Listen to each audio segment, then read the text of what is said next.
James Woolsey, a former director of the CIA. He was an advisor to Donald Trump's campaign on national security and intelligence issues. And Jeremy Bash, he was chief of staff to former Defense Secretary Leon Panetta. James Woolsey, let me start with you because Donald Trump, a man you've given advice to, has a big decision to make. He's coming to office 22 days from now. The president who is leaving office just put these brand new sanctions in place.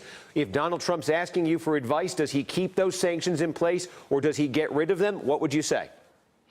Well, rather than forecast what I would advise him, let me just say what I think myself. I think that the Obama administration missed a bet on this by not taking legal action. Now, for anybody who is overseas and was hacking into us, we're probably not going to get him extradited by Russia to the United States. But for people in this country and people who have done something that there is evidence of that is a crime, I don't see why not to proceed under the criminal law with some of these individuals.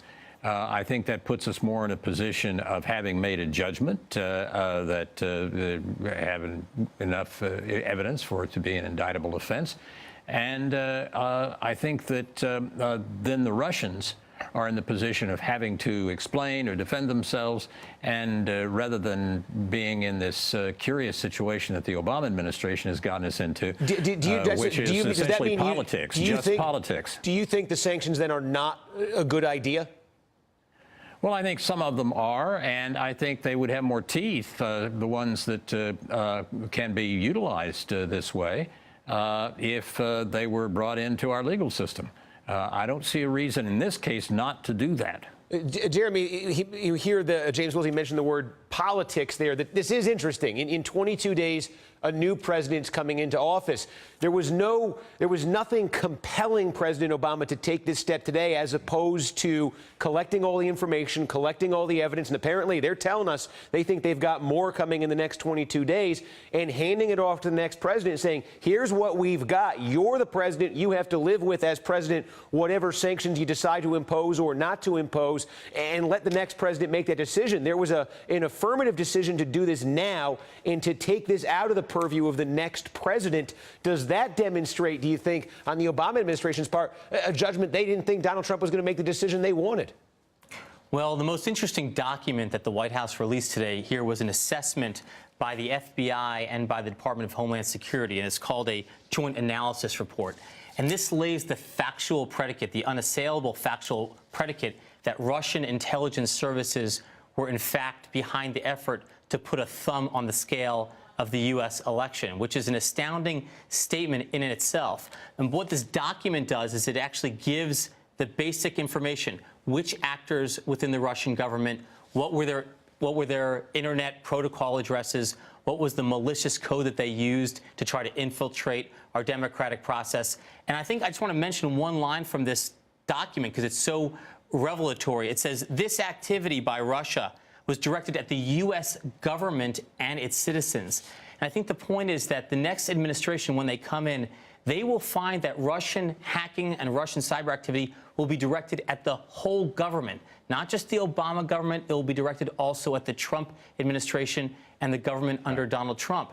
And so they're going to have to deal with this one way or another. This is not something they can turn a blind eye to. This is nothing they can sweep away. Let me ask you this, though, just a bigger picture question here. Are we just discovering this now? I mean, there are some specifics here, obviously, in terms of what came out through this WikiLeaks, through the emails from the Democratic Party and everything. But the idea of Russia, the idea of an adversary, the idea of a country that has the ability to potentially hack, at least, would be trying to get into a political party, into the government, into an educational institution. I mean, that's one of the things this report seems to say, that this has been happening for a long time before now. It's been known since the summer. And then it was revealed publicly in October, and now here we are post the election by a few weeks, and the full complement of information can now be released. To come close to quoting former President Clinton in a different context, it all depends on what the this is. The Russians have a program called disinformation, They doctor photographs, they rewrite things, they forge. They have a lot of people, thousands of people involved in doing it, and they've been doing it since the 1930s anyway. And they use it to go against institutions in the West that they believe damage them. They go against democratic political parties in Europe. They go against the Catholic Church. They go against Jews. They believe that anybody that might resist their views and the kind of power they want to have, they would like to undermine their credibility. And so Russians have been doing this for nearly 3/4 of a century. What's new is cyber, which has this characteristic of being able to be masked much better than the other methods of moving militarily against someone. And so the Obama administration is saying today they've unmasked it. They're putting this report out there. They're putting these details out there. And yet the man you advise still giving no public indication that he's persuaded Russia was actually trying to do this. He's made public comments saying, hey, you really can't prove that anybody did it. He's saying we should get... You advised him. He may well be thinking and consulting his senior people, which I would suggest is what you want him to do. Is he taking it seriously enough, though? You've been around him. Is he taking this seriously enough in your judgment? Well, I'm certain he'll take it seriously, but that seriously may not mean make a decision in one day. It may be better to take it seriously and take it seriously for several days. Anyway.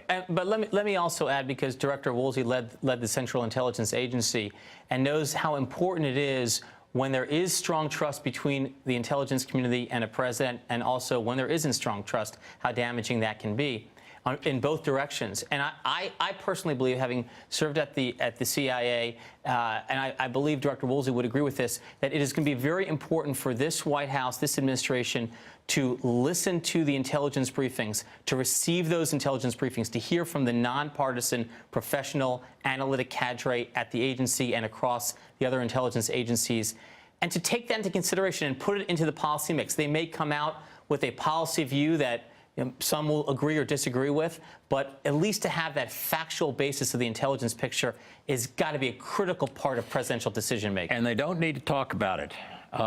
Teddy Roosevelt had it right: speak softly and carry a big stick, and sometimes the softly is so soft you aren't heard at all. They would be far more effective, I think, by using their cyber and other tools in such a way as to brace Russia substantially, and instead of issuing awful statements and insulting and getting into this crazy kind of spin that they're starting to get into, it looks like. What about saying something that's friendly and let me just, when you say, because they've just lost 90 people, military people, in the Red Army Chorus, which is a big institution in Russia. Why not offer sympathy for that? You say getting into this. I want to be clear what you're talking about. When you say getting into this crazy kind of spin, where are you seeing the crazy kind of spin in this? I was thinking of the Obama administration, and I'm thinking particularly of their trying to make the overall situation back with the situation with Israel look as if Israel is the problem and its settlements. And I think that is very far from true. I think the heart of the matter is that the problem is that the Palestinians want to kill. Okay, but I wanted to be clear. You weren't. I just wanted to be clear. You weren't talking about today's the announcement today and the report that was put out today. I just want to be clear what you were. One needs to pay attention, I think, to what has happened and has led up to it. That's why. Got it. Steve, okay. If I could just suggest very quick final word, Jeremy. Yes. A different frame. Of course, we will express sympathy for the plane crash that took down 90 members of the Russian vocal chorus. But Russia today is doing a number of nefarious things around the world. They are allowing the liquidation of Aleppo and the assault on a civilian population. They are confronting NATO and NATO allies all across Europe. They have annexed Crimea and have controlled Ukraine. They're doing things that are not helpful. They attacked our election process. And I think that's got to be the frame. That's got to be the mode.